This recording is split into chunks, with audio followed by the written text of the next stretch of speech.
সেই ফ্যাসিবাদী সরকারের পতন ঘটে 5ই আগস্ট। ফ্যাসিবাদের সরকারের প্রধান পালিয়ে যান।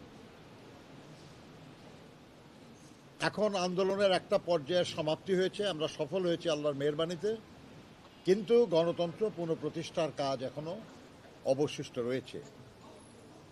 এই অবস্থায় আমরা যারা দীর্ঘদিন আমাদের আন্দোলনের সাথী ছিলেন, আমরা একসাথে জোটবদ্ধভাবে আন্দোলন করেছি, যুগপৎ আন্দোলন করেছি, এবং এই ফ্যাসিবাদ পতনে ইসলামিক দলগুলির মধ্যে যারা অত্যন্ত সক্রিয় ছিলেন, তার মধ্যে অন্যতম বাংলাদেশ খেলাফত মজলিস। সেই খেলাফত মজলিসের মাননীয় আমির মহাসচিব সহ সিনিয়র নেতৃবৃন্দ এসেছিলেন।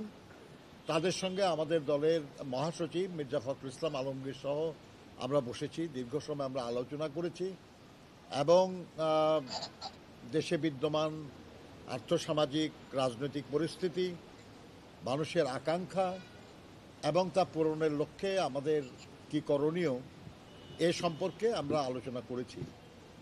আমরা কখনোই আমাদের খুব একটা দ্বিমত কখনো না, আমরা একসাথে একমত হয়েই আন্দোলন করেছি বহু বছর ধরে।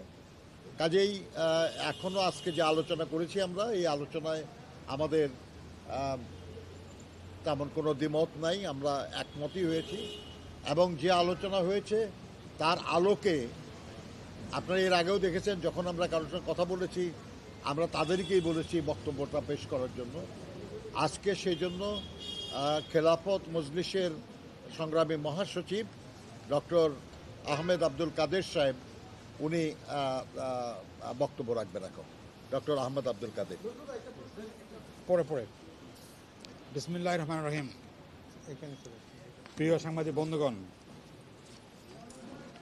খেলাফত মজলিসের পক্ষ থেকে আমরা 9 জন, আমিরে মজলিসের নেতৃত্বে আমরা 9 জন প্রতিনিধি বিএনপি গুলশান অফিসে মহাসচিব এবং স্থায়ী কমিটির অন্যতম সদস্য নজরুল ইসলাম খানের সঙ্গে আমরা কথা বলেছি। দীর্ঘ আলোচনা হয়েছে। আলোচনার প্রেক্ষিতে যে ব্যাপারে আমরা একমত হয়েছে আমি একে করে শোনাচ্ছি আপনাদেরকে। 1, জাতীয় ঐক্য সুসংহত করার জন্য আন্তদলীয় সংলাপকে অব্যাহত রাখা, মানে বিভিন্ন দলগুলোর মধ্যে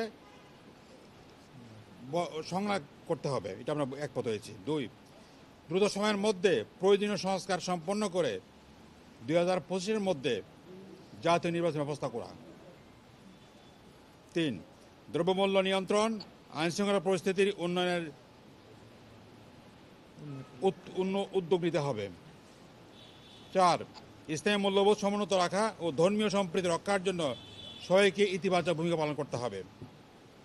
5, স্বৈরাচার ফ্যাসিবাদ যাতে মাথাচাড়া দিয়ে না উঠতে পারে সেজন্য জাতীয় ঐক্য অটুট রাখতে হবে। 6, খুন, গুম, হত্যা, নির্যাতনের যারা জড়িত দ্রুত বিচার আইনের আওতায় এনে তাদের বিচার ব্যবস্থা করা।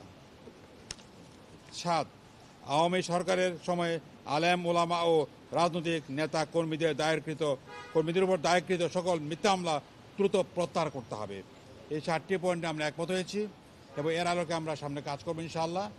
বিশেষ করে ইসলামী দলগুলোর মধ্যে ঐক্য সাধন করা এবং সবাইকে নিয়ে জাতীয় ঐক্য সাধন করা। জাতীয় ঐক্য হচ্ছে 5ই আগস্ট যে ঐক্যটা হয়েছিল এটা অটুট রাখার, কারণ ইতিমধ্যে কিছু ভিন্ন চিত্র আমি দেখতে পাচ্ছি। এই জন্য আমরা স্তমান হচ্ছে বিভেদ ঐক্য, জাতির স্বার্থে আজকে ঐক্য করা জরুরি বিষয় আমরা মনে করি।